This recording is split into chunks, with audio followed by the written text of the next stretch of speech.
feeling cause we on. Fresh out in the building cause we on. Hallelujah, what's this feeling cause we on. Cause we on. Cause we on. You can't tell us nothing cause we on. Fresh out in the building cause we on. Hallelujah, what's this feeling cause we on. Cause we on. Cause we on. Hey, greetings and phenomenal welcome to all geeks and fans. You are now listening to Spectacular Radio, brought to you in part by Famous Radio Live, and we are so honored to have you here. I'm your host, Andre Brown, and we're super excited to review movies, TV shows, comics, and all that geek fun. As you see, we do have a packed house today, but just want to do a couple of things. Review first off, as you see, Kevin is not here. Unfortunately, he is in a hospital. Definitely keep him in your prayers. It's crazy within the past week. Him and myself have both been in the hospital, but I am a lot better. Thank you for the prayers, and just keep him in prayers and blessings. Also, there are 6 now original members of the show, but as you see, it's only 4 slots available in their standard studio. We're honored to have Famous Radio Live, kind of basically doing the show for us, so we definitely appreciate that. But you will see interchanging between us 6, of course, the gentleman here, of course, they're going to introduce themselves. And then, of course, Rick, he's not here today. And of course, Kevin as well. Of course, as you already know, I did my intro. I'm Andre Brown. And of course, find us. I am the creator of Spectacular Comics, the first cinematic universe in Virginia. So basically, you can, of course, find us on Instagram, Facebook, Twitter, Spectacular Comics. And of course, we're on Threads. So that's fantastic, too. Spectacular Comics, LLC. Go around the table. Everybody introduce yourself. Go ahead. Go start with you, Steven. Go ahead. Let everybody know where to find you. Mess up the electronics in here. Oh, yeah. Go ahead. You good. It's my superpower. Go ahead. Introduce yourself. Well, hello, everyone. Oh yeah, because you got to speak up there. Everybody, like you got your no Hello, everyone. I am Stephen Jackson. You can find me on Instagram at BIG_JACX. I am one, if not the best character in Spectacular Universe. He stole that bar, by the way. I'm innovative and creative. I got my bros here with me, man. You can catch me Stephen Jackson on Facebook too. Y'all already know, what I'm saying? Big chocolate, bedroom voice. But now he's speaking all clear, so everybody can hear him. Finally got a good mic. Go ahead, Gabe. Introduce yourself where to find you. I'm Gabe. You can find me everywhere as Neon Shoji. I have a link tree, so just go to neonshoji.com. That'll take you everywhere I'm at. I'm currently rebuilding my social media presence, so I don't have a lot there yet, but stay tuned. Definitely. And of course, let's go ahead. Best for last, right? Last, but definitely least.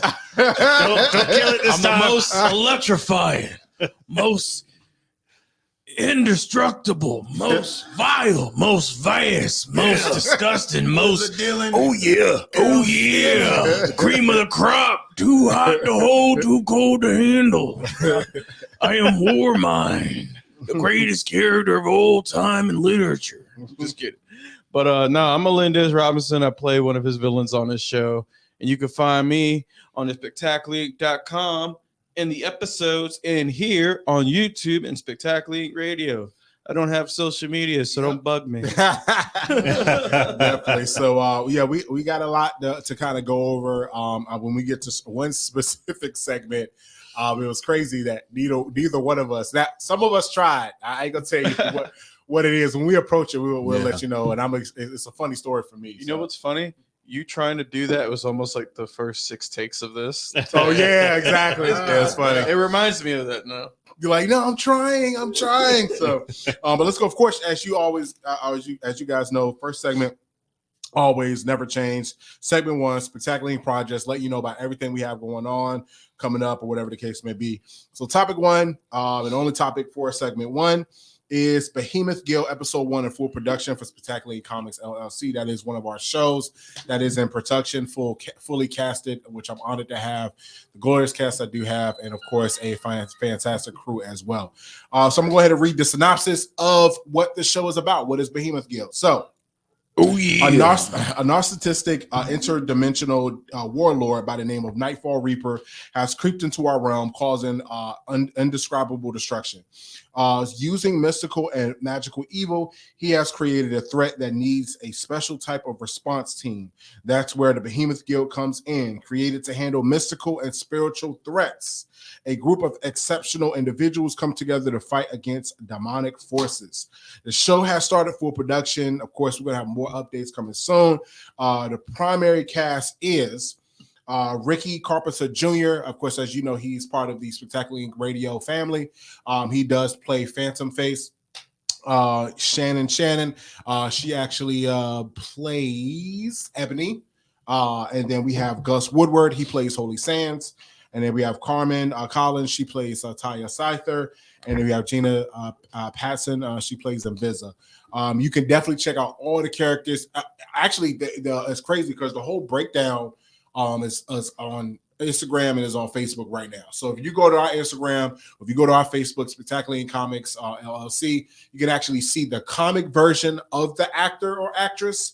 And then, of course, their actual picture of what they really look like in real life, what they're going to look like in the show. And then you can actually read their description, their power, a little power breakdown and things of that nature. And spectacularincomics.com, the website will be updated soon. So you'll be able to check all that information out. Basically, it is, of course, give some credits here. Created by me. I did create the characters and the main story plot. Illustration designs by Alier Azino. He's definitely a phenomenal illustrator. I am honored to work with him. Show directed by Javante Wright and Donnie Smith. Donnie Smith is one of the primary executive producers for Spectacular Inc. Comics for our productions, as well as Mr. Brandon. Of course, they run Page Turner Entertainment. Wayne Robinson as well, as far as being COO and helping out with editing and production as well. So the Behemoth Guild episode 1 will be available soon. Of course, the comic is actually in full production also. It's called The Ballad of the Harpies. That's the first story arc.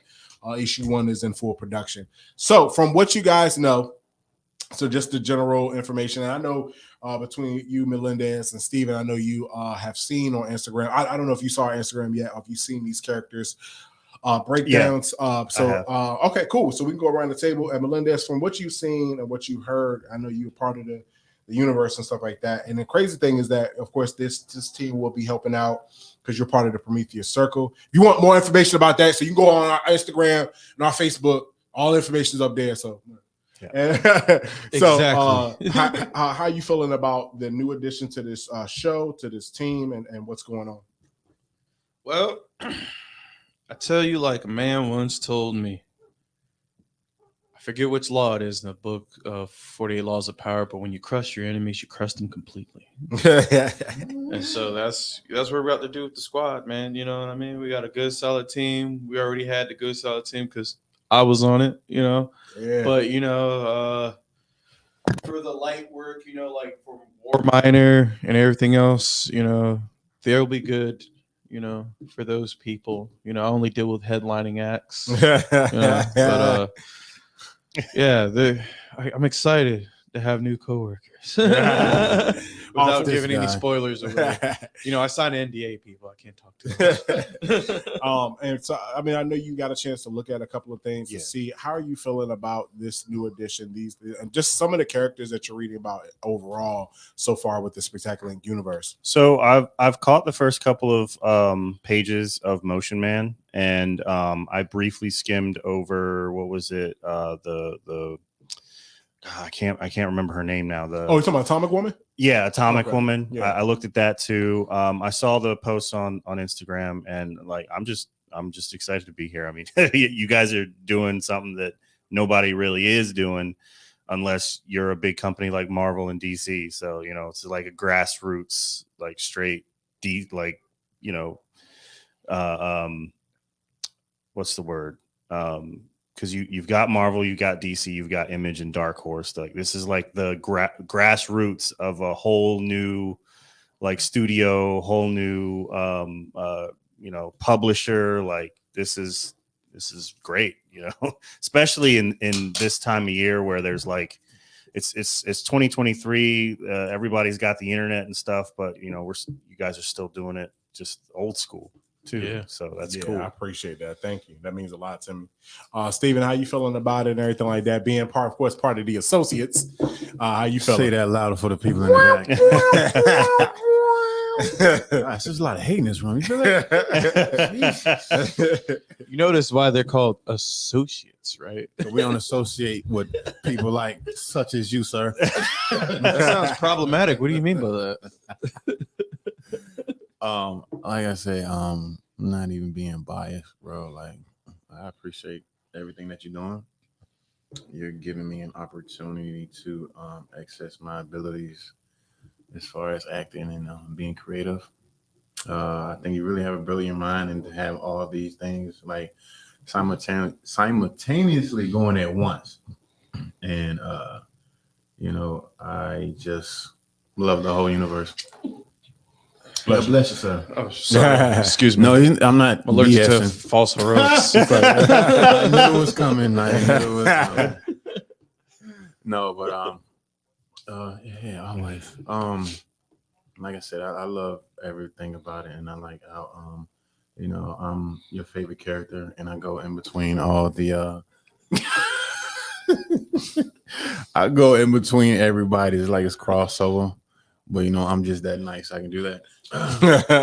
So yeah, I like everything. You literally do the same thing I do, but worse. and better. And better. You're funny. See, But yeah, I really can't wait for you guys to like experience this universe. Like, you're really going to be in for something really, really exciting and spectacular.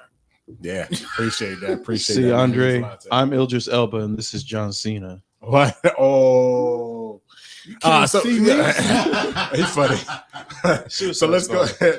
Let's go ahead and jump into the segment 2, which is movie corner. So topic 1. So I'm gonna tell you a funny story about me. For me, Hilarious. And then we're gonna go around the table. Everybody can tell you we tried. LMAO. So unfortunately, so I do apologize, fans. Topic 1 is Indiana Jones and the Dial of Destiny. I'm going to tell you this. It wasn't in the Destiny and the cards for us to see. I did not get a chance to see this movie.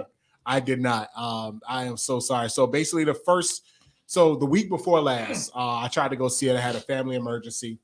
The second time though, so this is last week, I literally, got off work, had my ticket ready, you know what I'm saying? Basically 7:40, I'm ready, you know what I'm saying? Going into the theater, going to see if I get my popcorn, all this other stuff. They tell me they can't do it. So the theater that I was going to, because I was going to do Dolby. If you're in ASC Hampton, if you probably around that time frame, you already know they're working on it. So it was a little irritating because I was already there. They told me that the projection, the heat, the AC hasn't been on so bad that the projection was messed up. So they couldn't even really do anything. But they said, yeah, we got another showing at 10:30. And I'm like, bro, I can't be out here that late. I got a family. No, I won't go work. So unfortunately, for my 2 attempts, I did not get a chance to see this movie.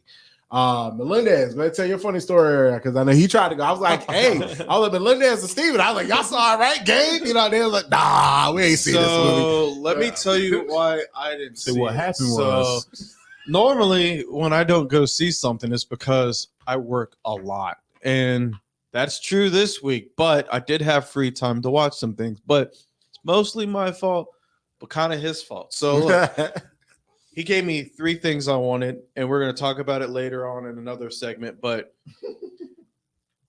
he told me to watch this show, and I didn't know how great this show was going to be. And I was only supposed to watch 2 episodes of the first season. I am almost at the end of the penultimate episode for season 2. Woo! Yeah. So, and I found this out Thursday? Yeah. It's Saturday, it's Sunday. Yeah. Look, I'm the same with Silo. Like, I binged whole thing, dude. Yeah, Silo is that good, man. I'm trying to tell you. So have you seen Indiana Jones? No, I was gonna go see it today, but I'm filling in, so I'd rather be here than go can't see see it. it either. Yeah, so and then Steven. I just didn't want to know. That's probably true. That's probably true. No. Schedules got hectic. I was going to see it yesterday, but I had a photo shoot. We had to get some stuff right. Oh well, congratulations to me. I just finished wrapping up my season 1 of Vengeance is Mine. Yes, finally, yes. Congratulations, yes, man. congratulations. Yeah, hey, definitely use this as a platform. You know, whenever you come in, talk about the release date, everything like that. Just let me know ahead of time. I put in the notes. I definitely will keep everybody informed, but we had to do some still shots and get some headshots for the profile for IMBD. So my Saturday was kind of crazy. My Friday was crazy too. Had a lot of running around to do, so and he got kids too. So, yeah, fans. So we do apologize. We wanted to see because I definitely at least trying to look out for y'all. Yeah, so I know it's a big movie, but so we're trying to make sure we committed. All of us are gonna try to at least see because I know by the time we do our next show, because we do a bi-weekly. So by the time we get the next one, you got Barbie. You got Oppenheimer and you got Mission Impossible. I'm seeing Mission Impossible tomorrow, so I'm really happy about that. So we're going to review those 3. So we should be able to be back in the saddle. 3 big movies, so we should be able to review those next time. So we're gonna make up for it. Exactly, you funny. We gonna make it do what it do. So movie corner. We got 2. We got 3 more topics. So we got topic 2. Fantastic Four. Vanessa Kirby rumored to have the offer for Sue Storm. So let me read some info. So with the MCU's Fantastic Four casting rumors heating up, reported frontrunner Vanessa Kirby. If you have seen the last mission, if you saw the last Mission Impossible, and she was on another show as well, you know exactly who we're talking about. So she has been offered our first public reaction to the possibility of playing Sue Storm, aka the Invisible Woman. Previous chatter suggests that Barbie star Margot Robbie is up for the lead role, but Mission Impossible star Kirby has emerged as a strong contender. That's despite I'm sorry, I'm trying to see if I can say this right. Consensus silence from within Marvel on official Fantastic Four casting news to date. Vanessa Kirby was asked about playing Sue Storm in the MCU's Fantastic Four reboot and told comicbook.com that she was aware of the rumors. While offering no concrete confirmation of being in talks with Marvel, Kirby said playing Sue Storm would be an honor. So from a lot of primary rumors that she has been given the offer. So she is the front runner between her and Margot Robbie. So I'm going to say my opinions. She was great in Mission Impossible. It was something else that I seen her on. Who was she in Mission Impossible? She was in, I forgot what it's called. That's the one with Henry Cavill was in it. That beautiful bathroom fight scene, crazy, bro. But I think she was the one that remember she went when they went to after the bathroom scene. He went and met her. Is she the blonde lady? Yeah. Okay, yeah. That's what I'm trying to connect it so you can know who I was talking about. Yeah. No, I can't remember the hair. I thought maybe it was brown. I had to think about it. Well, no, because they had a brunette in there too. You're talking about Rebecca Ferguson. She was in Silo. She was in Silo. Obviously not Rebecca Ferguson, but she's the other main female lead that you saw and stuff like that. I feel like either choice, though, to be honest with you, Margot Robbie or her, I feel like either one would be a phenomenal choice. Both of them are powerful actresses. I feel like both of them look like they could be Sue Storm. Like I'm looking at it. We saw some of the images. Of course, whenever rumors come up, people do fan art and kind of put them in like, oh, well, this is what they would look like if they were in the movie. And both of them look great. So I think it'd be good.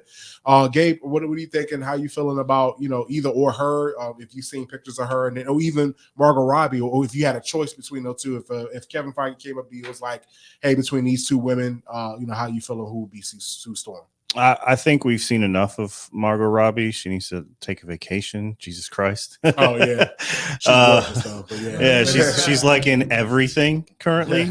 And she got a good agent. She does, but the oversaturation can also hurt your career too. So, that's true. I would pick Kirby for sure, but I'm more interested in the story, like, how are they going to bring the Fantastic Four into the MCU and stuff? Yep. Because I feel like the rumor is that they're going to do it like they were back in the 60s, but they were in some type of micro whatever, and they was some type Like of warp dimension, Quantum where, Mania type thing. yeah, something like that. But I guess different in a different where time is I kind of used hope differently, not. or frozen Sounds in another corny. dimension or something like that. I don't know. But how you feeling about these two choices, or her being Vanessa being a front runner, Steven? I'm more so concerned like how they gonna integrate it, how the story's gonna play out. Because actually, like the last Fantastic Four, contrary to popular belief, I just I don't know where they're gonna go with it. I got you. That's my big take on it. Like, okay, how are we gonna integrate them in? I mean, was there any Easter eggs for this in previous movies? No, not yet. So I mean, they haven't even been. Like, how can we? I'm like, I see if like maybe slight Easter eggs, but the It's Doctor Strange cameo. yeah. Reed But I Richards. mean, they even had cameos back during the Infinity Saga. They had like small, slight cameos referencing like nothing scientists. too big to say like. But yeah, and they had to be Nothing- careful about that because they nothing- didn't have the rights to Exactly, to the, at that exactly. point. So yeah. it's slight phrasings and things in there of that nature. But yeah, they couldn't be over it. But there's little sprinkles. Okay. Yeah. Well, that's my big concern. I'm like I said, they can pick the best cast ever, but how is it going to integrate and like make sense? Yeah. You know what I'm saying? So Yeah. That's a major concern. That's my big concern right now. They can get any good-looking woman to play Sue. They can get anybody to play. Human Torch. Yeah, Yeah, all that. Yeah. Get somebody with some muscles or something. I mean, the Playboy look. But I needed to come together. I needed to make sense. What's going to keep me in that seat to watch it? You know what I'm saying? It's going to be too much CGI. Is it actually going to have a good storyline? Like, is it going to set up another catastrophic event coming? Is it going to blend in with the X-Men or what? You know what I'm saying? I just need to know what direction they want to go with it. Because I'm like, if I'm going to spend my money on it, I want it to be good. I just don't want it to be, we're just going to, I get it. The fans want it. But I don't just want y'all to make a movie just to make a movie. Exactly, because you're trying to fill in a quota or whatever the case may be. Yeah. So just I got let you. it make sense. That's all. Exactly. How you feeling? It really depends on the type of movie they're gonna shoot for me, for who I'm picking. Because ideally, what I would want from a Fantastic Four movie, is for them to really focus on like a character-driven story at this point, because although different studio, different problems, Yeah, exactly. with their actions and how they try to like make it like a superhero blockbuster, I just don't think they need to be. I think it works well for them in that situation if they're part of a collaborative team with someone else, outside of like their primary villains like Doctor Doom and Galactus and Silver Surfer and the Submariner, who was a primary villain for them originally too. I think if they focus on a character-driven story, then I'd probably say give it to Vanessa, because we already know Margot Robbie can act. And it also depends on who the Reed Richards gonna be. Yeah, you got to 'Cause match that. At least got to have the chemistry there. Huh? I heard rumor there might be the guy from Illuminati that played Reed Richards in Doctor Strange. Oh, you talking about he forgot plays his in Jack name. Ryan. I know Yeah, his yeah, name. John Krasinski. Thank you. Yeah. Well, We'll have to see, because right now it's a rumor. Everybody, because they did that because everybody wanted him to be Mr. Fantastic. Yeah. But they 'Cause they kind of even- just did it. It was like an alternate world type of thing. Yeah, because so. they even said they wanted Adam Driver to be Mr. Fantastic. So it all depends. And I'm so mad that they don't have an action figure of John Krasinski as a Mr. Fantastic. I'm like, bro, y'all could at least give somebody that, because I would have bought the pop for that for sure. I showed them. Right. True. But yeah, we're gonna see how it is. I mean, like you said, I mean the latest one with Michael B. Jordan that was in it. Yeah, it was good for the first act, and half of the second act they dropped the ball at the end, because Dr. Doom was they trashed. They made him look like a trash can. Yeah, they trashed him. But see, I think that was so part of like the most disappointment. He did show his abilities, but not like his full potential. But I'm like, I don't think they can get all that in like 2 hours. Yeah, But and that's they why made it's- him like a cold. Like, But this is No, why. I love the part when he was exploding people's brains and stuff. Like I'm like, yo, they're like. But this You know is what I'm saying? why I think it should be a character-driven story, even if we're not doing the origins of Fantastic Four. Yeah, he said that now. Well, Yeah, I know yeah. that's what I All say. right, Even if we're not, because either way, because even if I was gonna do it, I would do a character-driven story, and I would do it as a horror movie, like where you see them doing the science and all that stuff, and then the accident and everything would be like into the second act, going into the third climax, wrap it up. But yeah, I think like they really should like just focus on the characters themselves, the actual Fantastic Four. You know, how do they? Because if they're not in the '60s no more, which I would love to see how Marvel would tackle that. If we're being honest, like yeah, timeline and everything. Like yeah, how are you really? You know, because there's so much there that doesn't even have to do with like superpowers, but just like how they now have to fit into a world that's already on edge with other people. Now you're different too. You know what I mean? And that could be a great way to also piggyback in the X-Men at least. So character story, Marvel, if you take that approach, like you pay me. 1960 timeline and integrate it with the X-Men during that time. Yeah, so then that way you, because we don't even know how they're going to do that. because think about it, because now if that is an option, yeah, I would like that. Yeah, so pay me. But yeah. No, because if they're already going with like the 60s timeline, they're supposed to be like, all right, something happens at the end to where now they're in our modern day. They can still have that as the setup at the end, but make it because you know, in the 1960s we have the height of civil rights. Now you got people with powers who just came because the space race, you know, so you don't even have to do the origin, but you could pick it back off that. Like these scientists, like first 5 minutes opening clips or first minute and a half, you know. Opening credits, you see news clips of these scientists, these 4 who went up there, or 5 if we're including Victor, and you know everything else that happened. And then you start in the movie, they're trying to figure out their things that's going on, and now maybe halfway through the movie on Act 2 or start Act 2, mutants are a thing, and maybe a mutant's a villain. You know, then maybe young Professor X and Reed Richards come to figure some stuff out, and then he gets lost in space trying to recreate the event that created their powers to get rid of them. And then, you know what I mean? So it's a lot. So Pay we'll me. definitely see how that pans out and stuff. I just wrote a movie for you, or at least an outline. All right, so let's go to topic 3, Dune Part 2 trailer review. I'm gonna read the info on it. So Paul Atreides unites with Cheney and the Freeman while seeking revenge against the conspirators who destroyed his family. Facing a choice between the love of his life and the fate of the universe, he must prevent a terrible future only he can foresee. Dune Part 2 will be released exclusively in cinemas worldwide on November 3rd, 2023. The first movie was absolutely incredible. I love that movie. That was my favorite movie of that year. I remember being in the movie theater with Bianca, and I was like, what am I watching? This is so good. Yes, it's long, but it is epic. The graphics are insane. It looks incredible. The story, the acting, it was such a phenomenal ride. Jason, that's probably the best time minus Game of Thrones that I've seen Jason Momoa in. Like emotional wise, action wise, just his just eagerness to save. What about Fast 10? Yeah. Anyway, that was great. Anyway, By the way, in other news. So you funny. So as you guys know, we did. If you did check out our Transformers Beast, Rise of the Beast spoiler review. Of course, we did like some extra stuff that we did review.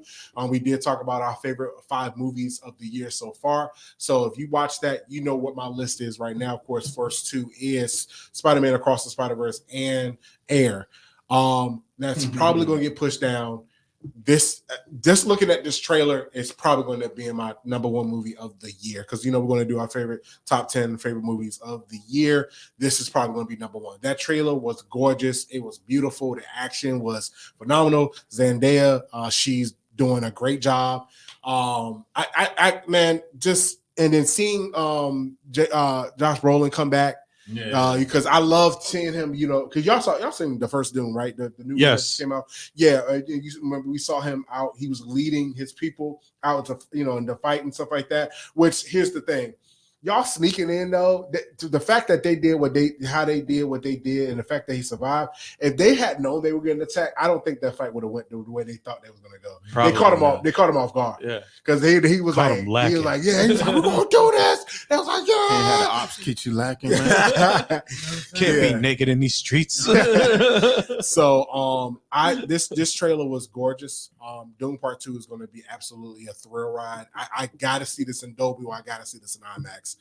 Gabe, did you get a chance to see the trailer for Dune Part 2? Yes, I'm What excited. did you think? So I watched not only did I watch the original Doom, like the I think the 80s or whatever, Yes, like late 70s, 80s. Yeah, I watched that one before I watched this one just to have a comparison. And then I went back and read the first book, and the newer Dune, It's closer. like it is like and so I wanted to touch on the director. The director, I'm not even going to try and pronounce. Denis Villeneuve. Yeah. Love that guy. He's Put phenomenal. respect on his name. Yeah, he's one of my favorite directors. He is Respect bringing mon shit. science fiction back. Like he is doing it the way that it should be done in this timeline. Like I want to see him. If they do, they better give him Alien. If they do a reboot at all, if they do a reboot, he better get Alien. Gotcha. Yeah, I don't he's want phenomenal. anyone else touching it. Ridley Scott, I love him, but like he needs to, take a break. Okay, yeah, more. I apologize. But yeah, I'm excited to see it. I'll probably see that day one when it comes out. Oh yeah, So, that's yeah. definitely Yeah. for me. I'm probably trying to do the early screening if I can do it, like I'm doing with Mission Impossible, because I love the Mission Impossible franchise. They're phenomenal. Yeah. So when I got a chance, I got get A-list AMC man all day. Yeah, when I just got checked that, mine. They actually had a showing today, and I didn't realize it. I didn't know they had a show. Yeah, they had. It was a Walmart special presentation one they were gonna gotcha. play today. Okay. Because I know the tomorrow one, I think I'm getting a poster or something. Oh yeah, I just as soon as you said that, I was like, boom, boom, boom, boom, boom, boom, boom. Yeah, Tomorrow, exactly. 7 p.m. Baby. Oh, if you go, are you going to the Hampton one, or are you going to the? No, you going? Lynn Haven. Yeah. I forgot. It's But supposed we to be- pre-planned. We like I said for the other movie, we could all do that. Especially we're gonna do like a right out the theater like spoiler review or something. Yeah, we should do that for like Blue Beetle or something. Yeah, we should play. I'm that out. down. Yeah, I'm down. But go ahead. How did you feel about the Dune Part 2 trailer? I I just wanted to add one more thing. If you do like the politics of Dune, try Warhammer 40K. Yes. You know they're supposed to be making a movie. Yes, and I Henry thought it was a Cavill is show. involved. Yes. I thought it was like a 10-episode show. I don't know. I think it's a movie. Oh, okay, that'd be cool. No, I mean, Either way, I it's can't fine remember. with us. Yeah, Yeah. definitely. With Henry Cavill. He knows what's good. Exactly. Go ahead. What you think of the Dune But, Part 2 trailer? Amazing. I can't wait to see it. I'd be surprised if theaters don't do a double feature with the first part. They probably are. Oh, that would be great. That's too much money to miss out on. Yeah, And if they have an early special screening that's double feature like that, I'm going. Yeah, I don't care. Exactly. I'm going. Exactly. What you think of the trailer? Yo, awesome, epic. We definitely got to get together and do like a spoiler, like the night of. Oh yeah, Maybe that's something we should all plan Yeah, too. we're playing that real big talk. thing. To talk about it, because we can run it and watch the first one. Like we should make it a day, because y'all come out. I got the surround sound and the 4K, because I got it on 4K disc. I want I'm not playing with that. Yeah, I got that. They on do the 4K double disc. feature in theaters, and we can so both see watch it. it and Though. then go in theaters. That's gonna be crazy. So we're definitely mapped that out, y'all. So we're definitely excited about that. So let's go ahead and wait, you had another. Oh Yeah, the next topic is Superman and Lois. So yeah, topic 4. So Superman and Lois are casted. So if you did see our Secret Invasion spoiler special, we did some question bags, and somebody did bring in the question. They were talking about the casting and stuff like that. But okay, so Superman and Lois are casted, or we got that. Now, who's going to be Lex? So let me go ahead and read some information on that. So David Cornsweet, Rachel, I'm never gonna say her name right. Boshin, am I saying it? Probably. Yeah. Cast in the new Superman movie. DC Studios have knighted a new Clark Kent and Lois Lane. David Cornsweet, of course, Rachel will play the Covenant parts in James Gunn's Superman Legacy. In the midst of this, though, there's apparently been movement on finding Legacy's Lex Luthor, with 2 frontrunners being reported. According to THR, a short list of Lex Luthor actors have been assembled. Brothers Alexander Skarsgård and Bill Skarsgård are said to be on it, as well as Renfield star Nicholas Hoult. Also, Nicholas Hoult, I think he was the one that played Beast in the newer. He X-Men played as well. Beast, and he was also the war boy in the latest Mad Max movie, Fury Road. Oh, cool. Yeah. Oh, and he was in the movie. It was a good movie too that came out last year, The Menu. Oh, Yeah. He's He's been getting a lot of work he was lately. in Renfield with Nicolas Cage. Yeah. Well, that's not really my no. It's not really my taste, you know. What I'm saying? Oh. And that's what I'm saying. Not Like his with Nicolas the horror Cage is the movies, goat. if it's like a horror Yeah. comedy, if that's something that y'all like, y'all can be able to talk about that. So y'all can review. So you it, love the stuff blackening? like that. I haven't seen that. I really What? haven't seen that. So You don't But support black artists? Oh, whatever. Oh, I'm kidding. I'm kidding. Edit But, this, Prince. I'm kidding. But anyway, so let's look at these three actors. So All right. all three of them are phenomenal. One of them, I think it's not Alexander. It's not Bill. I think it's Alexander. He was in the newest movie that came out The Northman. called the Northman. Yeah. It was Northman. Bro, I would never forget one of the best action scenes in that type of genre. Mhm. Did you see that movie? I haven't finished it. Oh, okay. So because there was a scene where they were going up to invade one of these towns. Did you see the Northman? Or did you see it? Northman? It's on my list. Oh yeah, I gotta watch phenomenal. So, dude, walking up to the thing. So they they got people how they got the like a tower wall, Yeah. and they got people throwing spears because it's that time frame ain't no crossbows and nothing like that. So they're throwing spears trying to kill the people trying to climb up the wall. This dude, the dude threw the spear. Dude caught it. He standing down on the ground, caught that junk, turned around, and threw it back at the dude. I was like, yeah, I was in that junk going crazy. So yes. So I think the younger one is Alexander Skarsgård. No, the older one is Alexander. The younger one's Bill. So it's probably Bill Skarsgård that was in the North because it was the No. younger. No, Alexander was. So Alexander's the older one, and he was the one that was in the Northman. Oh, so it was the older one. Yeah. Okay, So not the young. My Bill's fault. Pennywise. Yeah. That's the young sorry, one. I mixed That's them the up. young I'm sorry. one. They brother Yeah. the same last name. I'm sorry. I'm trying to get Yeah. their name Their straight and stuff dad like that. was the doctor in the Marvel movie Thor. He was Stellan. He plays Dr. Stellan or whatever. Stellan Skarsgård is his name. So in the first Thor movie, the doctor guy. Yeah. Oh, okay. He's also I thought the he was bad. in a couple of them. Yeah, he was. in the second one, Reoccurring and role. Yeah, I just couldn't remember his name. he wasn't in the fourth one, but that's because Yeah. Thor wasn't on. And he was also in the Dune movie, Part 1. Oh Yeah, these Skarsgård's Okay. families get money. Yeah, so both of them are good. Oh, and then 100%. Nicholas is cool. All three of them are phenomenal. It would be phenomenal choices. If I was asked to choose Who one, would you pick? I probably lean more towards Nicholas. Really? I think because of them, it's a not new franchise. Sorry about that. Right. It's a new take on the franchise. Right. We're starting over. They're looking at a long term. We're not looking at a Lex to be like, oh, you're just going to be Lex for a couple of years. No, they're looking at maybe 10 to 15 years. Nicholas, he wouldn't mind shaving his head. You know what I'm saying? Like he's young, he's hungry. He, what I'm saying, he has that panache about him when he acts. So I'm like, yeah, give it to somebody that can grow with the franchise. We can see him being Lex for the next 15 years because they probably trying to do 3 or 4 movies. He's probably going to be one of the threats for the Justice League. He's probably going to create a Legion of Doom. Yeah. He's probably going to lead that. So you need somebody that, I'm not saying that the other ones are not like super old or something like that. I was just saying I feel like Nicholas Hoult would be a perfect choice to go with. I feel like him and what's his name? Bill Skarsgård? No, David Cornsweet. The new Superman. I picture both of them. I was like, I can see them being antagonists towards you. I could see them, having respect to each other, but being opposites towards each other. Because that's another thing too. Because you're not just looking at somebody playing Lex. You need somebody that I feel like can go toe to toe mentally. Because you got to look like a mental threat to Superman. Because that's what Lex Luthor is, a mental threat. Just like even though Batman, Bruce Wayne is Superman's best friend, but he's still a mental threat to Superman, you know what I'm saying, type of thing. So I just feel like he would be that the best choice for Lex. How did you feel? All 3 names, both of the Skarsgård brothers, and then of course Nicholas Hoult.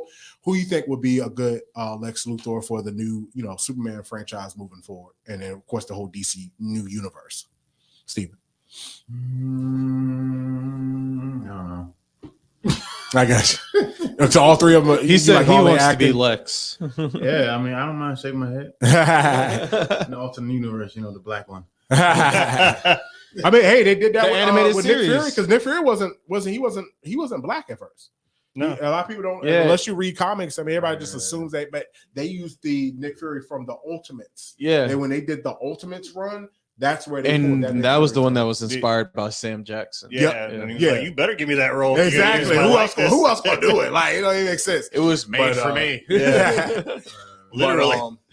But yeah, I think all of them would be good. How do you feel? What would your choice be? How you feeling about this decision right now? Just like last pod, I don't care. I gotcha. I want Jon Stewart as the Green Lantern. the Green Lantern. And that's what all I so care you're about. just waiting on. I got Yeah. you. So how do you feeling about these three choices? Well, if Jon Stewart's a thing, then yeah, I want that as the Green Lantern. But as far as the three choices go, for me, I agree with you saying for like the longevity, as far as like staying for like next 10, 15 years. But I would have to go with Phil because age-wise, he could still do that. But not only is Lex a mental threat for Superman, he's also kind of a physical threat for Superman, you know, and I'm talking about like outside of him, you know, with his little war armor and things like that, you know, he can get his hands on some kryptonite and do all sorts of crazy things with it. So yeah, and I think Bill Skarsgård, because I've been watching him as an actor since like Hemlock Grove, because that was a dope show back on Netflix way back in the day. And some of the movies he's doing now, and he shows that he has physical prowess as well as like a cerebral like awareness of himself, especially when he gets into his characters. Definitely. So Yeah. I appreciate that. So we'll definitely keep y'all updated once we find out more, see who the final decision is going to be. I mean, it could be because they're in the final list. They're the top three, but I mean, they could just pull a Nicolas Charlie Cage horse is out. Lex Luthor breaking this just in. Nicolas Cage is like, Yeah, you funny. All right, let's go ahead and go to segment 3, which is Comic Central. We're going to try to move through this one as fast as possible. So we do want to apologize to our fans. We know that we have supposed to have reviewed a lot of these comics already, but that's why we are reviewing 7. Some of them we said we were already in review, and some of us had already read it. We just had to refresh ourselves, and we got 2 new ones added to the list. So let's go ahead and get started. So we got Black Panther #1, Marvel Comics. It's a new #1. Yes, I know. A king. I'm gonna read the synopsis here. A king without a crown. I'm going to show you this, and Melinda can kind of hold it up, show it about a little bit. Banished from the throne and a fugitive in his own homelands. T'Challa still can't leave Wakanda without its sworn protector. A king without a crown. He finds a new purpose lurking in the streets and shadows of Wakandan city that bears of his father's name, Birin T'Challa. T'Chaka, sorry about that. So as you and I always talk about, so yes, you do have to do a little bit of past reading to get to where he's at now. I will say this, the illustrations is definitely fantastic. I do love the writing, so please don't get that twisted or anything like that. But as far as some of the elements you would have to read, and that kind of jerks away from the whole #1 aspect. I'm not going to harp on it. I've always been saying that. I've been saying that for the past couple of months. Stop saying #1. And people who want to read comics, and we even had a fan ask you like, hey, I want to start getting into comics. Where I start?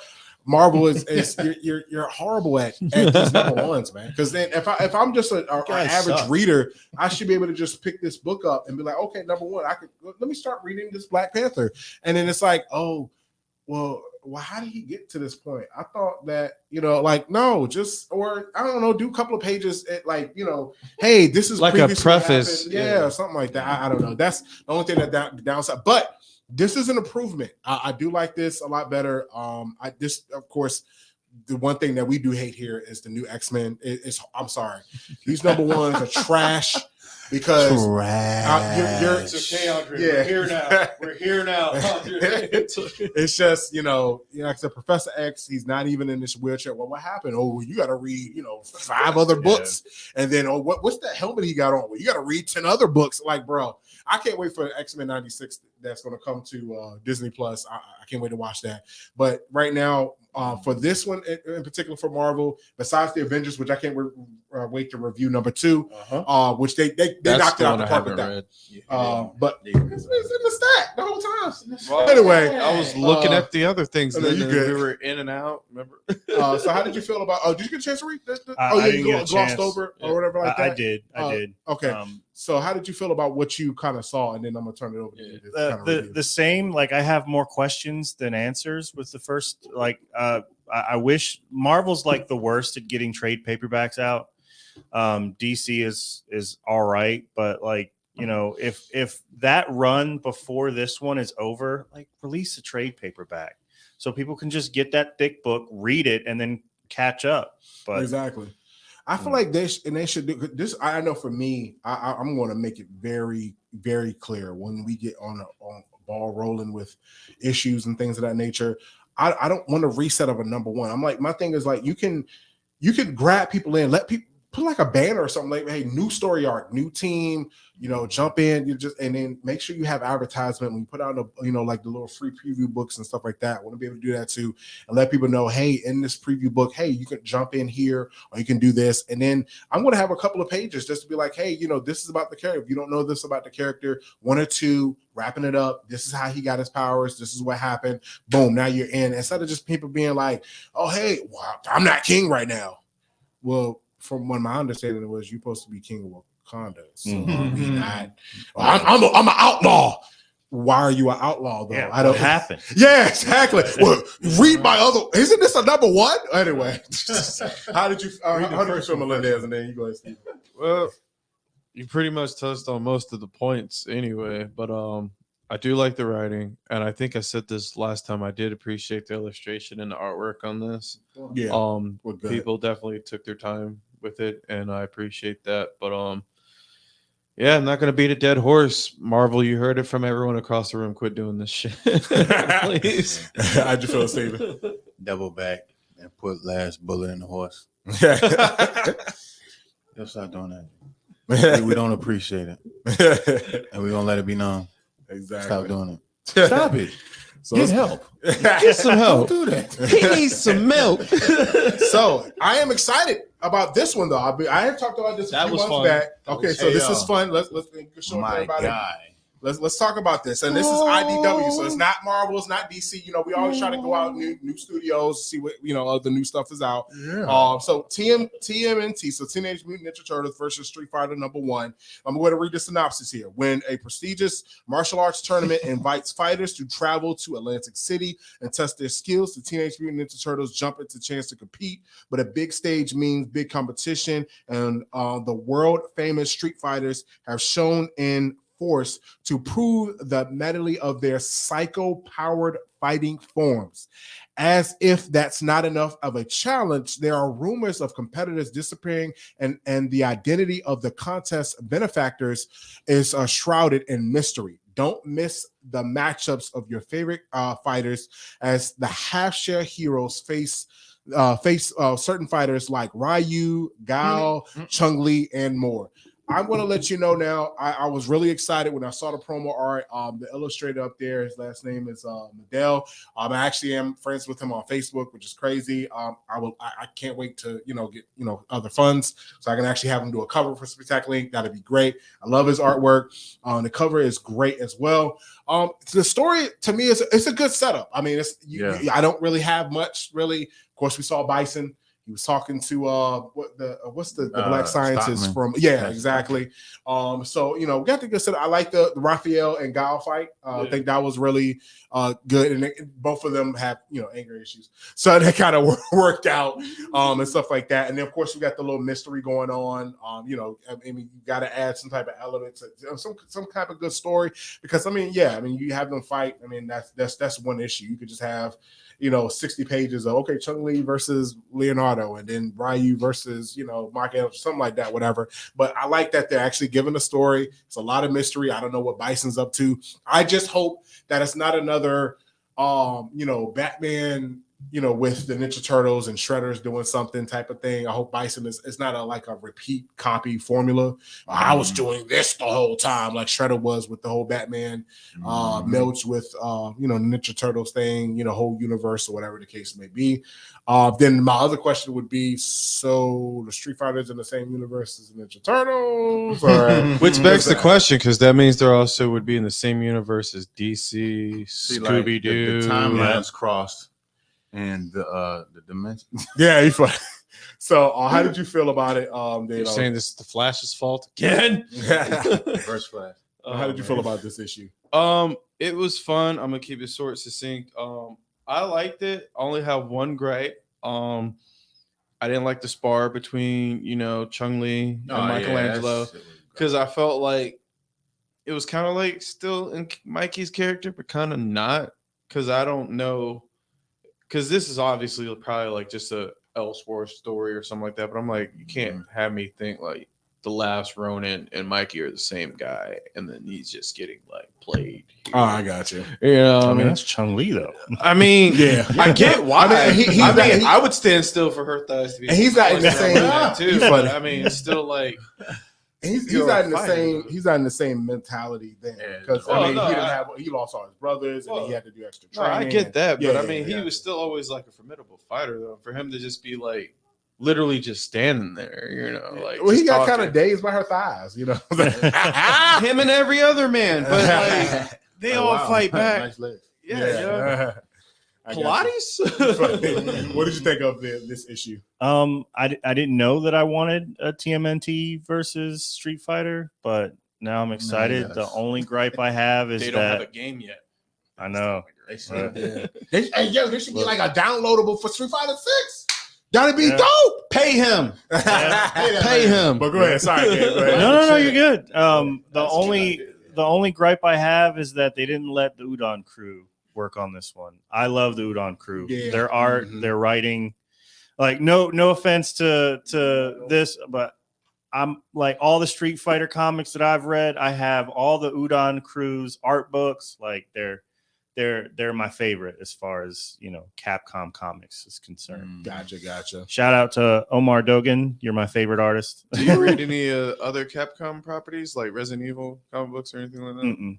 I didn't even know there was a Resident Evil comic. Yeah. Resident Evil comic book and actual novelizations. Yeah. Oh, okay. Yeah, that's what's up. What you think of this issue? Man, it sucked. No, hey, look, the opening scene is Guile getting chin checked, yo. That's how they started off. So, but for me, being like, to me, this kind of reminds me of like Best of the Best. Hey, that's a deep cut. I love those movies. Yeah. As far as like the premise goes, because you got these two, which is crazy. You got two crazy minds working together with Bison and Baxter Stockman. So you got a scientist, you got a psychopath. That could never work. Psycho genius, yeah. You know what I'm saying? So that's a deadly combination. So you got both of them two working together. So of course, in my brain, the way it's gonna go, they're gonna end up working together. They're gonna solve the reason why people are coming up missing. So like it kind of gives me in that like blood sport / Best of the Best type, angle where they're going. Yeah. I do like the illustration of the action. Like it is cool. I just want to see where this goes. I want more Michelangelo wit. I wonder who's going to be like. So like since Guile is like the captain of the crew, and then Leonardo's captain, they're gonna have to work together. Yeah, they're gonna have to just to like really bring this down, because it's a pretty good matchup. I'm not gonna hold it. It's a pretty good matchup, but I see a lot of teaming up.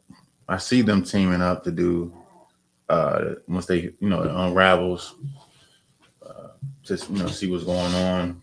So I just wait. But as far as an introduction, it was pretty dope. Yeah, like the chin check.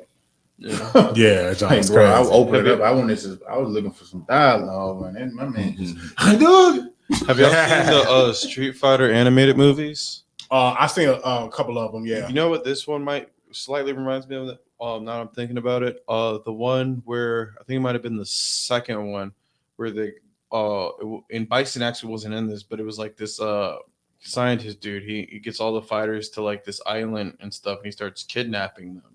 Oh, and he starts, you know what I'm talking about? And but because he was learning their abilities while also getting them like to fight for mind control. And then I want to say it was like Ken and Ryu that took him down to have all their abilities or something like that. No, he had them all because he was like the short dude with the glasses or whatever, and then he like put all like their fighting abilities inside him, and he like started just beating everybody's ass. Is that when he broke Chun-Li's knees?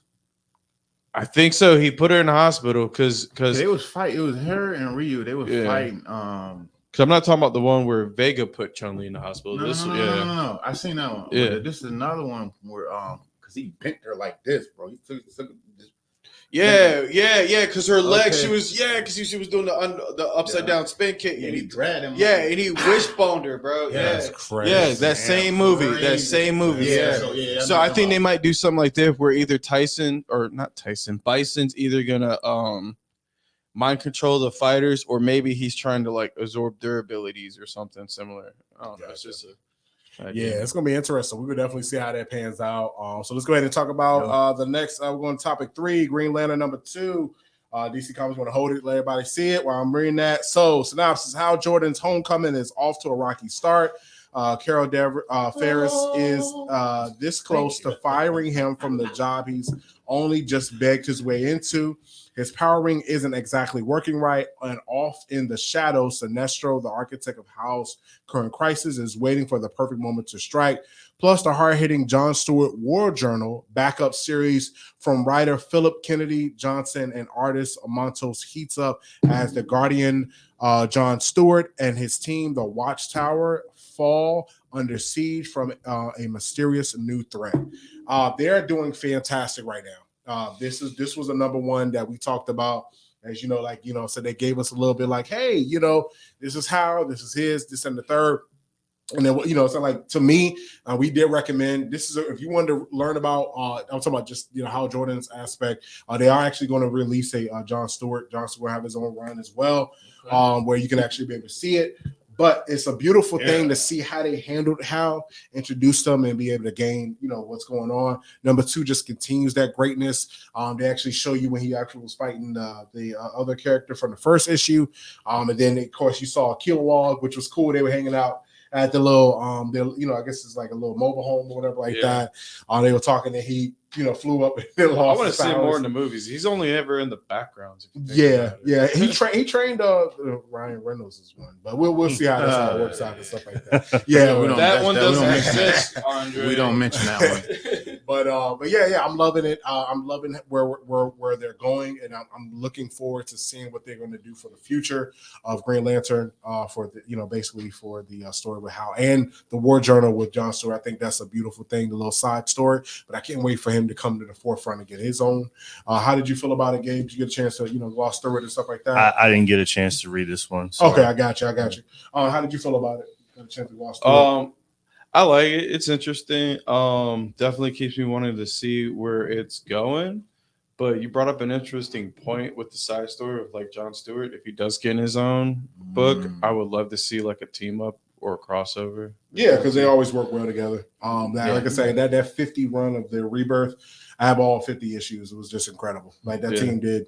I haven't read since the Blackest Night. This is probably the best segments of stories for Green Lanterns because they gave all of them justice. They gave Jon Stewart justice. Hal Jordan. What's his You think they're gonna set up another ring saga with this one though? Could be. I mean, I think there's early stage because we don't even know why Kilowog's there. So that's another thing. It's a mystery why he's on Earth.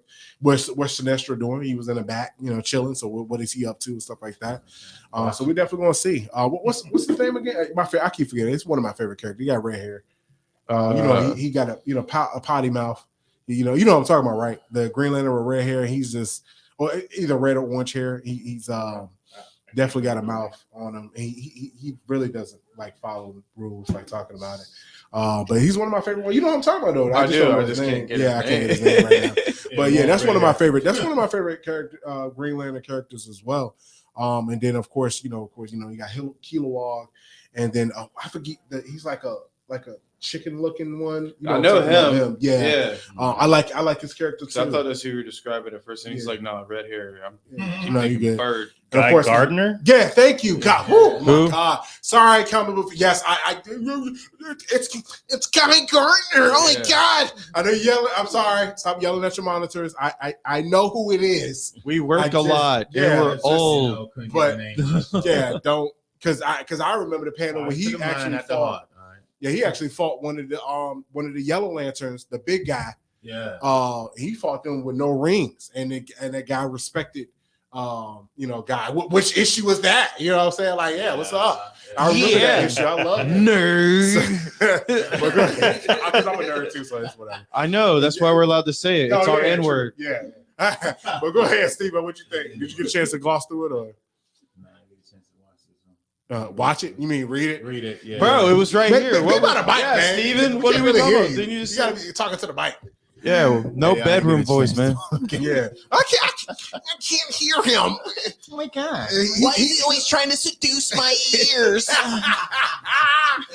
And he's like, oh, Bedroom voice. he finally just came back now or whatever. It's like, yeah, I didn't get a chance to read it, ladies. Exactly. We can't hear him. Oh my God. Anyway, so let's go to topic 4. He's He's only here for the women because they're like, I love his voice. Yeah, so you know what I'm saying? I just come to it. You know what I'm saying? Just like, You funny. Topic 4 still We works. got a whole new though. bit, Dre. You ain't been Funny. keeping up. So, forging. I'm reading the information on it. Forging the future. The metropolis of future is here today, but can it survive a terrorist who's out for revenge against its builder, John Henry Irons, aka Steel, and his company Still Works, and who possesses secrets that could undo everything John has worked so hard to build? Of course, if you are a comic book fan, you know who Still is. So this was good that they actually gave my dude good representation. He is basically a billionaire, architect, Yeah, I mean, that's what Still Works is. I know I'm not asking you because you didn't read it, so I know you don't know. This guy's been around since like the early 90s, as far as I mean, I know you know the character, but I know he didn't read what happened to him and how he became. And if you're a real Still fan, every time you read it, you should be hearing Shaq's voice. Anyway, so I love. I just ride a basketball and basketball. I'm Shaquille O'Neal. I mean, I'm still. You funny. Shaquille Still. But yeah, so Superman. You funny. I love you funny. I'm the real Superman. But I did love it. I think that where they're going with it. I mean, so we were reviewing Superman and we were reviewing you funny. We were reviewing action comics as well. Of course, that Superman run. This is basically ties in with that.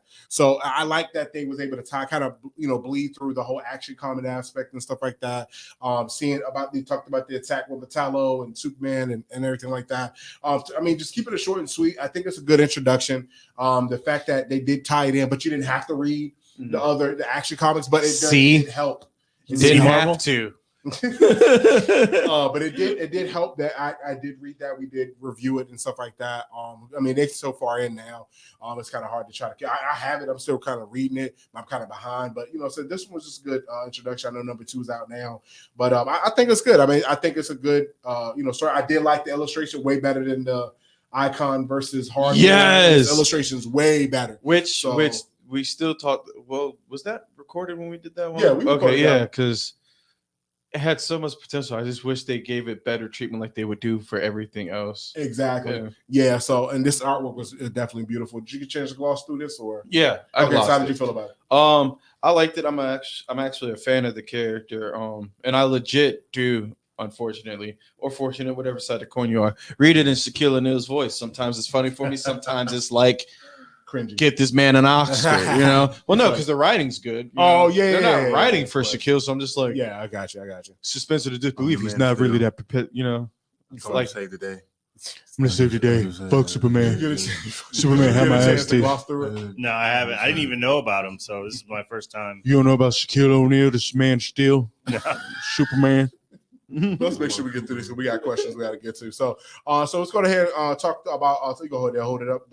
Topic 5, Dark Knights of Steel, number 11. You funny. So the Trinity have united under a banner of hope as they go to war against the White Martian threat in its Pamelian chapter. But how deep has the betrayal fractured the tentative alliance? Can bitter differences be set aside to save the planet? This is absolutely crazy because of the fact that, kind of find out the whole time, because you've been reading this Game of Thrones level writing here. Yes. Yeah. And to find out Amanda Waller was the one, bro. You know, it surprised me, but then I was like, I'm not surprised, but that bitch. Yeah. Because it's still like Amanda Waller, you know. Yeah, so, but I'm just Amanda like, Waller.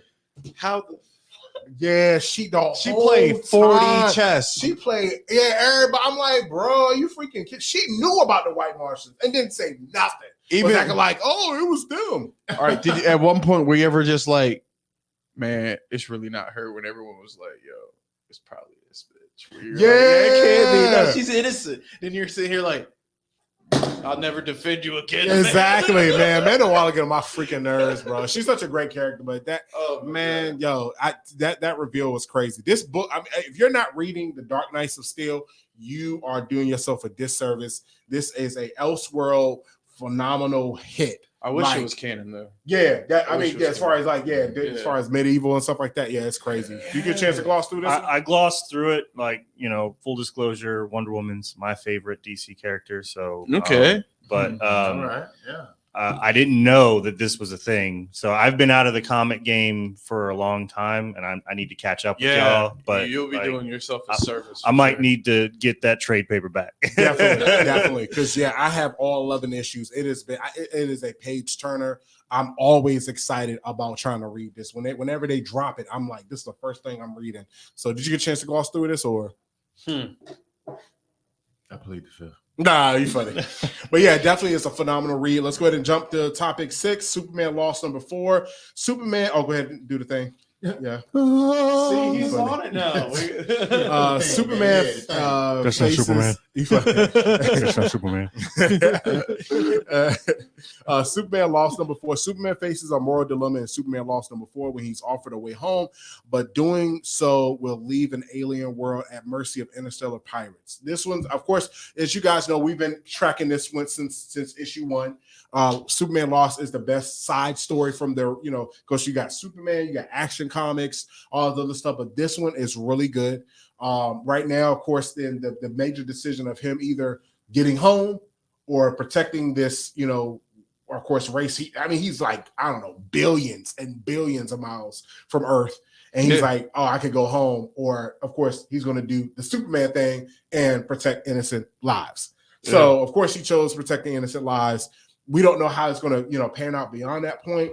The person that you had asked me a question about who he was talking to. That wasn't who you thought it was. Okay, it's somebody from an alien planet because they were backtracking. Yeah, I realized that because I will say that's one thing that kind of messes me up is like the flashbacks or the back and forth. Sometimes I do lose track, but it's a lot. I know. But overall, outside from that, though, it's a good story. I do like it.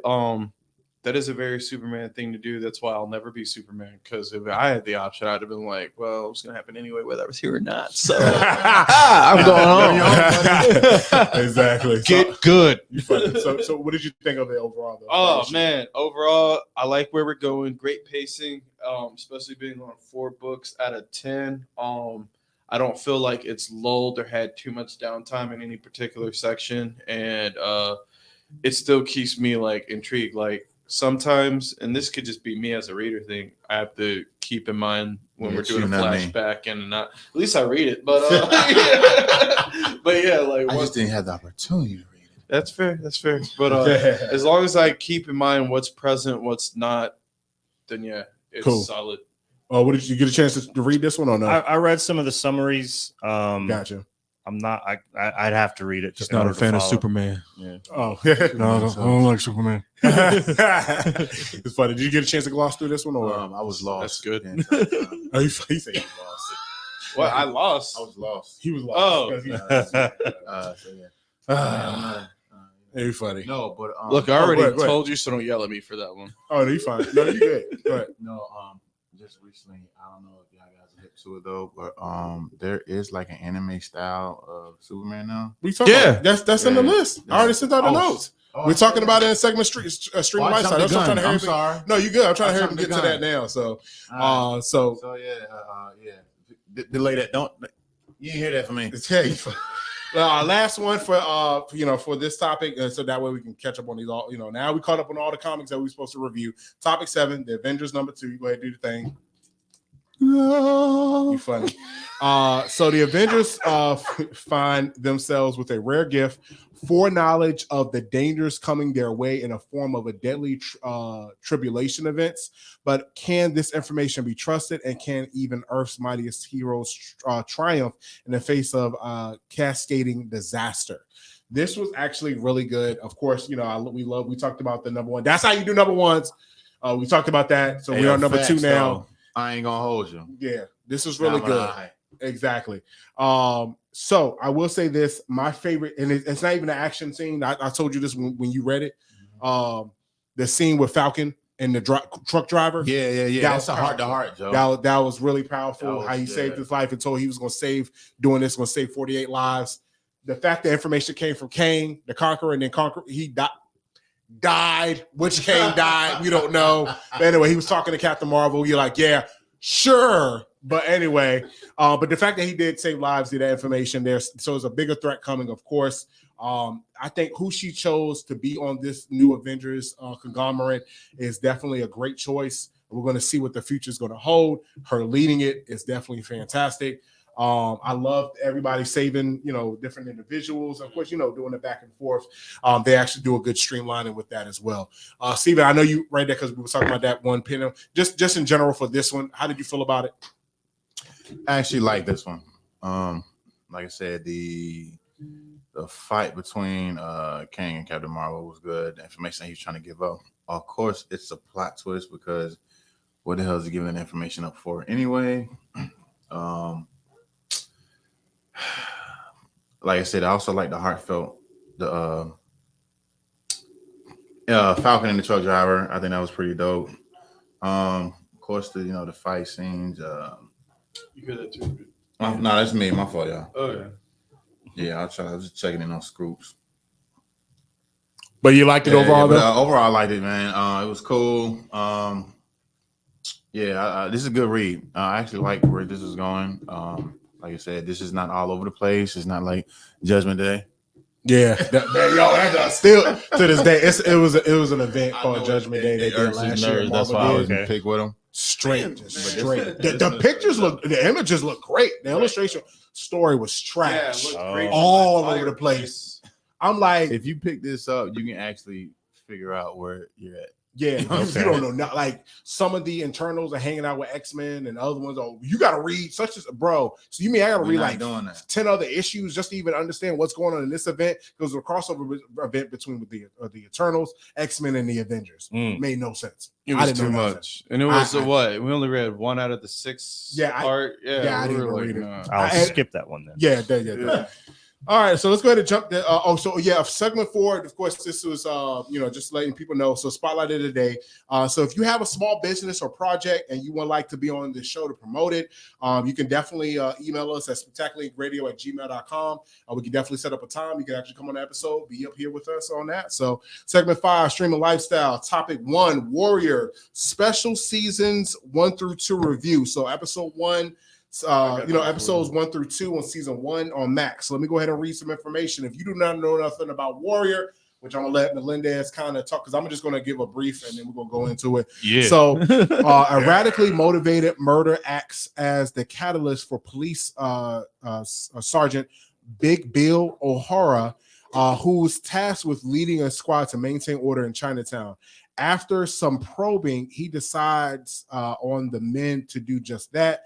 toward the end of the episode, Assam finds what he's looking for, but she's going by a different name. So I'm already caught up, but we're doing like what's called a Renaissance review. A lot of fans did not know nothing about this show. Melendez didn't know nothing about this show. He I ain't even absolutely know loves it. Yeah. So that's why we're starting with season 1. We're going to build up to and go into season 2, and we'll bleed right into season 3. I actually love this show. It's absolutely amazing. The art, the action, the choreography is sharp, top notch. Some of the best it's probably in the top 5 best ever martial arts on any show, like by a mile. So it's definitely phenomenal. I can't say but so much, but because it's more fresher for you. Yeah. So I'm gonna let you talk about it. Go ahead, Rick. Oh man, so this is part 2. When I said earlier, Drake messed up. He gave me my 3 favorite things: Bruce Lee, martial arts, and a spaghetti western, all rolled in one. I'm surprised I'd never seen this or heard about it before, and I'm glad that I got a chance to. I was only supposed to do my homework and watch 1 and 2 episodes, but I am now on season 2, episode 8. If that tells you anything about how great this show is, and I've just been on it. But no, it's amazing. It's great. First 2 episodes, it definitely get you hooked. I don't even need to say anything other than that. Like, guarantee you will like this show and binge it. Even my sister yesterday, she was like, I actually saw my sister yesterday. Funny story. So she was like, family's good. Yeah. So I stopped by over there, and she was letting me know, like, we were catching up and stuff. She's like, yeah, but I don't really got anything to watch or whatever. I was like, you still got HBO Max? She was like, yeah. I was like, turn it on. Warrior. Watch this. Watch it. And she was like, first scene when he gets off the boat, she was like, I might actually like this. And then I was telling her, because I want to give this show credit, because this is one thing I haven't seen another show do, and I like how they handled it. It's the dialogue for like the language. So these people are these Chinese Americans, they're speaking Cantonese, and they'll actually speak Cantonese, and you see the subtitles on the screen. But then with like a sound cue, and sometimes with like a camera angle switch, is so smooth how like it'll let you know like they're still speaking Cantonese, but now we hear it in English, which is and everyone, crazy.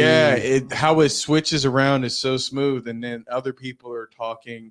Obviously, they're still in English, but they can't understand each other because they're still speaking another language, and they'll switch back. And the switch, you would think it would be jarring the way I describe it to you, but I promise it's not. It's so smooth. It's seamless. It's seamless. Yeah. And they don't do it with just like the Cantonese, they do it with other languages too. And it's amazing. The story keeps I like the way it ends. It's just every episode is setting you up to let you know it's a cliffhanger. Oh my god, it's just amazing. Yeah, because it was originally on Cinemax, and then HBO ended up getting their rights because nobody really watch it on Cinemax. I mean, it wasn't the show; it was just people weren't trying to pay for another app. Right, that's a whole other app that people had to pay for. So Cinemax ended up subbing out their shows, and HBO was like, "Oh yeah, go ahead and hand that over to me." Yeah, real quick. HBO. That was a good call. That was a good buy. That was a good. Have y'all seen the show yet? I because of the stuff you sent me, I just researched the article. Apparently, it's based on like actual events that happened in San Francisco. So Bruce Lee writings and stuff. Yeah, like that. I've got to catch that. I need to. So this is good. This is our Renaissance. Oh yeah, the time period. Renaissance review. And they do a great job with the time period because it's like right after the Transcontinental Railroad, right when they're starting to build the trolley system in San Francisco. So is this like the transcripts from Bruce Lee? Because I heard he was. It's a period, but they never got out. You know what I mean?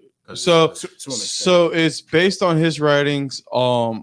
As far as like from what I would gather, if I remember correctly, it's from like his own personal accounts, but other accounts from people that he knows. Because I mean, think about the age. When this show takes place, and to then you probably couldn't really do that because Bruce Lee wasn't alive at that point. But yeah, so that's what I was gonna get at. Yeah. But, what's the timeline? So the timeline is still America's New Manifest. Well, it would be a little later than that because it's already past Manifest Destiny, and they've already moved to the 20s, 30s. No, way earlier than that. We're talking about it's like the end of the Wild West type. Right before the Industrial Revolution because they have trains now. So Okay. So we're talking probably like 18 80, maybe closer to hitting the 19th century. If I'm not mistaken. exactly. Yeah. But one of the things when y'all get a chance to check it out, because like I said, we're doing it season 1, so we're gonna now go through episode 3 and 4. So when y'all catch up, definitely watch the show. We can I'm gonna talk start about that it more. tonight. Topic 2: hijack episodes 1 through 2 review on Apple TV. Did you see that? You get a chance to see Boy, I just told you I was binging wait, the that- war. you get a chance to I see told you. hijack? Okay, so- I binged Silo. Look, I had my note for teacher. I had my note for teacher. I said I've been watching War. I gotta shout out to you, Dre, too. Hey, let me see if I'm gonna hook you with the HBO. All right, I got my man's, y'all. Listen, thank you for putting me on that. Yeah. I ain't gonna hold you. So what's hijack like? Okay, so I'm gonna read the past info. the 57 on 3,000. Yeah. Yo, I love So, that movie. You talking about the Wesley Snipes movie? Yes, sir. Yeah. So this Eldris Elba is in it. So hijack, a Hell 7-episode real-time thriller from Apple TV Plus, took flight on Wednesday. Posted Eldris Elba's Sam Nilsson on a 7-hour flight from Dubai to London. Alice, not long into said excursion, through earlier than they had planned, a small team of hijackers took control of the plane. So yeah, the first, the episode 3 dropped this past Wednesday. Yeah, We ended up watching it. So I know we're just reviewing episode 1. I don't think you have space. Just send him the jump when you get home. I was trying You funny. But yeah, so Eldris Elba did a phenomenal job. I'm loving this show. I think it's the edge of your seat, thriller. Just it's funny because we don't really know, like we know some stuff of him, but me and Bianca taking guesses, like he got to be ex-military, ex-marine, something like that. He's not an average Joe to do the things that he does. Especially when he picked up that gun and the dude, he was like, I can be like, bow. All right, we all good. Yeah, all right, you know what I'm saying? The play good. But I was like, I'm starting to think that he might be a part of it in some aspect because dude did call somebody in the cockpit and he was like, it went to voicemail. But no, they were saying, you talking about Eldris being a part of it? Yeah. No, I don't think, but the thing about it is because he's playing chess. He's making it seem like he's like with them. But then, like I said, with the whole. I really think. But what if he's playing chess with the audience? Crazy. Yeah, like he's saying. It's going to be he's got to have some involvement. But that fight, did you see episode 3? Yeah. Okay. So that fight, I feel like if he was, because he was about to kill old dude. So I don't know, man. And then the random guy that was sit down that had the tattoos, I thought he was about to fight Eldris, and he ended up helping him. You know what I'm saying? So where'd he go though? No, he told him to go sit down. So he's like, I got this. I'm gonna handle it. He's like, we know it's not bullets in there. Because as far as like cinemas, they do to me they kind of make some mistakes. He was helping him fight the dude, but the dude was choking him out for about 2 minutes. I'm like, where the hell did the other dude go? Then he comes in like 3 minutes later. I'm like, man, you could have popped the dude before he even got the Exactly. But what I like, I didn't even know you could do that. But he's communicating with the pilot through a video game on the joint because the Wi-Fi is out. Oh shit! Yeah, that's crazy. And so, and of course, too, in airlines, your route is tracked. Yeah. So he took the degrees off, and it was like, I mean, to me, it's just common sense. Like, bro, why the hell would you call a threat and say, nah, it's cool? Thumbs up. Yeah, exactly. I mean? That lady was on it too. She was like, nah. And then he saw how the line like this, and the plane going like this. It's just like it ain't nothing crazy. And he ain't go like, oh my god, it was just a little tilt. You know what I'm saying? And they saw that. They tracked that, John. They ain't playing games at this point. But what I don't like though is that I swear from Luther to this, his wife is always cheating on him. Yeah. No. That's not his wife though. They got a divorce. They did. Yeah. Remember they were talking about how they're not together no more. Because she cheated. No, but oh my god. Respect Eldris, man. I don't. I mean, I think what he say in the text, he's trying to save this. Yeah, he's trying to basically try to maybe get her back, but they're not together no more. She made it clear. Well, they might be married but separated because the son don't even like the new dude. Yeah, of course he don't. Yeah, nah. Spending the night. Yeah, he spent the night. He got bad too. He was bad too. That's on crazy. But that's crazy because it's like I I bolted my bike down so I wouldn't get pulled over like people like you. I'm like, Exactly.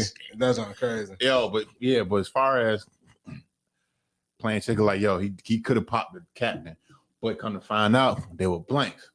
Yup. Yeah, but now he changed the old dude. Yeah, changed changed him out the now. joint. He like, oh no, and then somebody got shot. We don't know. I hope it ain't the little girl because you saw the little girl crawling on the floor and stuff like that. Yeah, I gotta watch the show. He It's shot gonna a be child crazy. like that. Yeah, it's gonna hook you like Silo. I'm trying to tell you. So. I ain't gonna hold you. When I was like, man, this is another little patch of 50 cents. Like, let me tell you, from the beginning, it got me. But then I felt sad for old boy. I'm like, dude. Oh, the Arabic dude that went to go check on his that Jones crazy. She's upstairs and we're special cleaners. What type of cleaners? No, yeah, exactly. As soon as I saw it, I'd have been like, oh, okay. Well, y'all clean. I'd be like, y'all go ahead. I'd have been like, oh, my wife calling me anyway. Hey, boo. I'd have been like, I'd have closed the door. I'd have ran to my car. Seeing the bottom of my shoe because I would have ran out there so fast. Yup. Like he was like, we're the cleaners. I'm like, nah, you ain't no cleaner, nigga. Nah. Look. He called her name on. He was like, yeah, she's upstairs, all the way in the back. Yeah, nah. I'd have been like, I'm good. Nah, I'm good. What was her name? I forgot her name. I know you talking about. We Yeah. called her name out from the bottom of the stairs. She ain't answer, and he talking about, oh yeah, she's all the way upstairs in the back. Nah, Dude, she's dead. Exactly. You about to be next. And I'm exactly. Like, damn. He died. Yeah, too. those type of cleaners. Yeah, exactly. Heard Let's about go that. jump in with Yeah, we stuff. hijacked. So, nice. Topic 3, Secret Invasion, Episode 3 review, Disney Plus. Nick Fury learns of his secret invasion of Earth by a fraction of shapeshifting Skrulls. Fury joins his allies, and together they race against time to thwart an imminent Skrull invasion and save humanity. I mean, right now, Listen. not much happened. I mean, it was. I like the. I was gonna say a lot happened in episode 3 though. No, I'm talking about as far as like progressing the main story because we kind of we know who the main villain is, but it's like, Do we? Because I don't think it's Gravik. you don't think it's Gravik? Who you think it is? I think he's probably like a red herring for someone towards the end because they also mentioned something about Super Skrulls.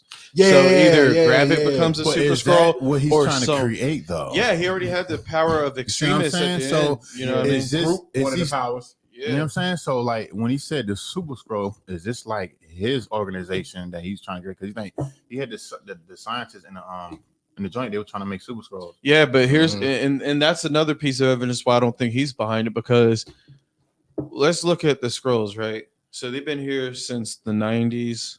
More of them came. Gravik was here as a child, growing up in the system. All right. It had to take someone, even if he grew up with this hatred in his heart. Hydra. Hydra's behind it. I wouldn't be surprised, but kind of be surprised. Hell, I wouldn't be surprised if Sword was behind it. But I feel like someone had to take that anger and hatred that he had and grew it to it, matured, and they're giving him these resources. He didn't get these resources on his own. But you gotta understand, though, he's been on the Furious wing, though. No, and I get that too, but that's why I think also because Fury does have a lot of enemies, I think whoever wants to take over the world or destroy the humans or whatever they want to do, they're pulling his string by his emotions, and I don't think he's really in charge. He could be the big bad for this season, but as far as like this actual Secret Wars and everything else, there's someone behind the scenes pulling all this. I got you. I Now that you think about it, too. Oh, they killed old girl too. No, I was mad about. Oh, that the song, first bro. one in the first episode. No, I'm talking about this. Oh yeah, bro. yeah, but I don't think she's His dead. daughter. I don't think she did. I don't You don't think think she she did. did? I don't think she did. I don't Why think you she say did. that? See. Well, because like it was like towards the end, and like she got shot, but it didn't show her like die. You know what I mean? Nah, but it's not marvelous. Because I don't think they're gonna Kobe smolder her like that. I mean, I was hoping for her and the Black I Knight think to it- eventually hook up again. Oh yeah. Actually, Oh, did you see episode 3? I started episode 1, so Oh, Yeah, okay. yeah, I personally think that she's dead because that's going to infuriate her father. And I love, man. Hey, look, that scene with Ben him and Mendelsohn? Gravik was Yeah. in the daggone restaurant. I love it. Oh Like, yeah, Yeah, when he crazy. pulled up and they all pulled up like- and they all changed to look like hey, him. yo, fam. I was like, mention my none of daughter's these name people again. Yeah, he He said said, "Keep it out your mouth." Exactly. That Keep my was crazy. daughter's name out your Well, let's go ahead and jump in because this is what I'm gonna do. Because and Nick Fury knew his wife was a scroll. He's piping the scroll. That wife reveal. Hold on. That- I think that's a red herring though about her working with Gravik too. Yo, and that phone with the call was crazy. Yeah. But we ain't got much time, so this is what we're gonna do. So we're gonna talk. Another spoiler discussion We're another gonna day. So we're gonna talk about topic 4. Just kind of gloss over real quick. I don't know. Did you see those 2 episodes of the Superman?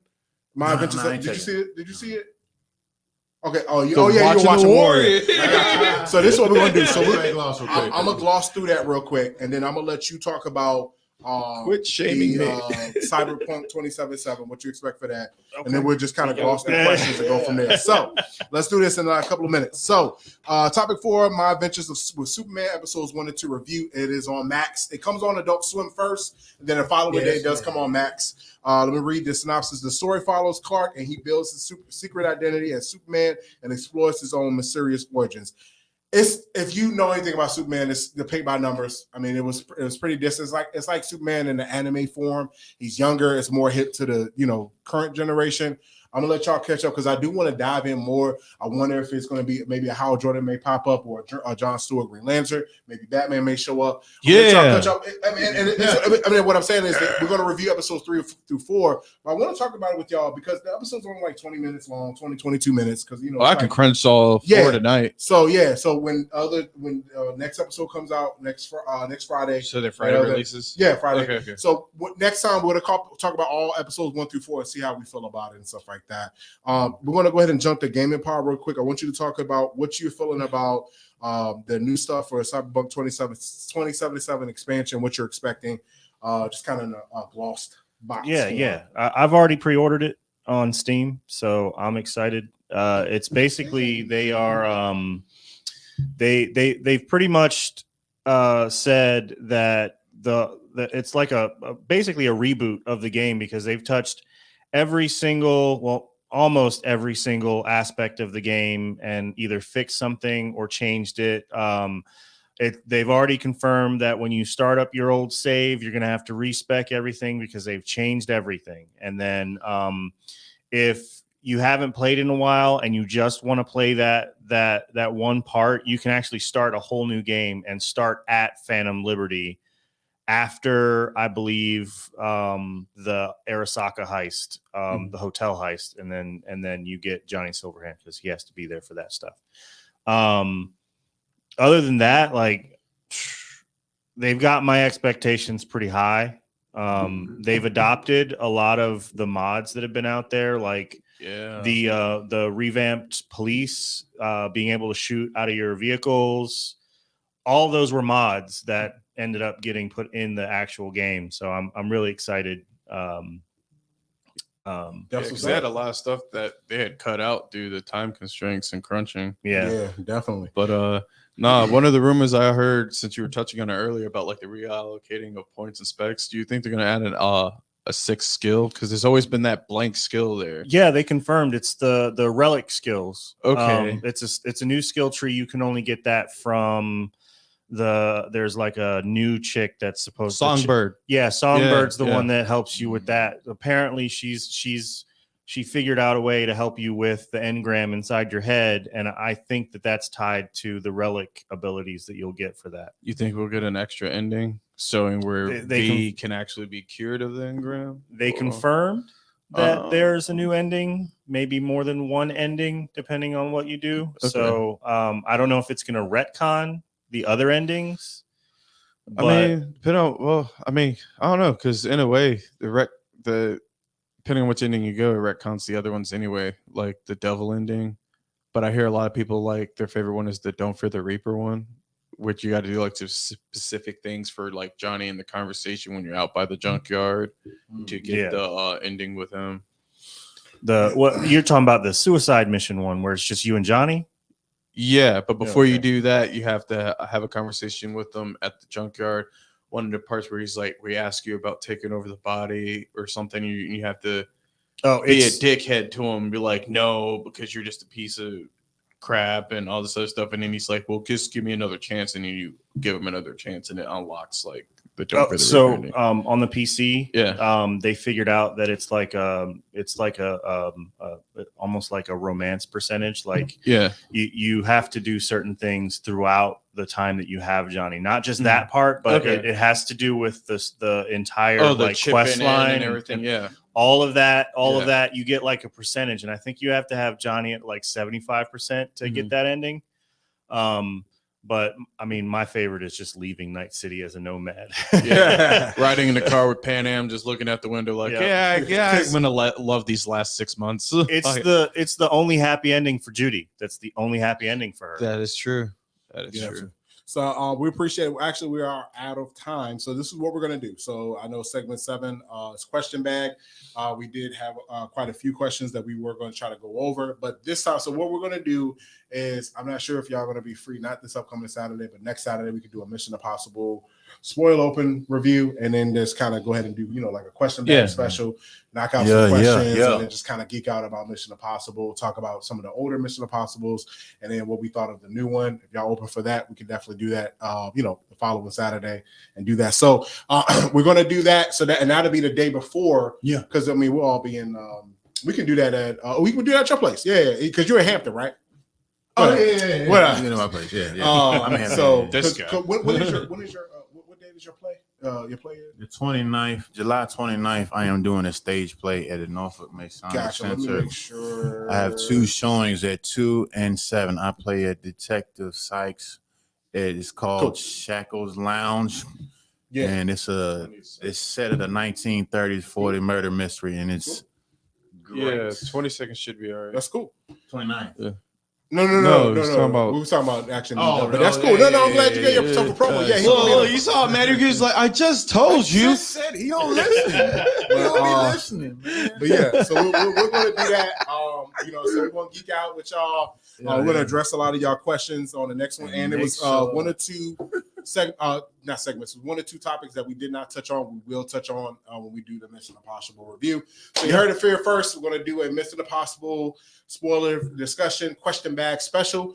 But in the meantime, we definitely appreciate you guys joining with us. We love of course, we always have tons of geeking out stuff to talk about. So subscribe to us, follow with us. Spectacular Comics, LLC, Spectacular Radio. We're going to catch y'all next Saturday. We're going to be live on YouTube. So remember that. My mic's live now. So and remember, 22nd.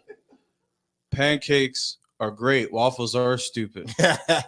All right, man. Thank y'all. We'll see y'all next time. Thank you for joining Spectacular Radio. Good. Brought to you by Famous Radio Live. Appreciate you, Prince. And this guy. Appreciate and y'all. the greatest character alive in cinematic history. Oh, yeah. War Mind, brother.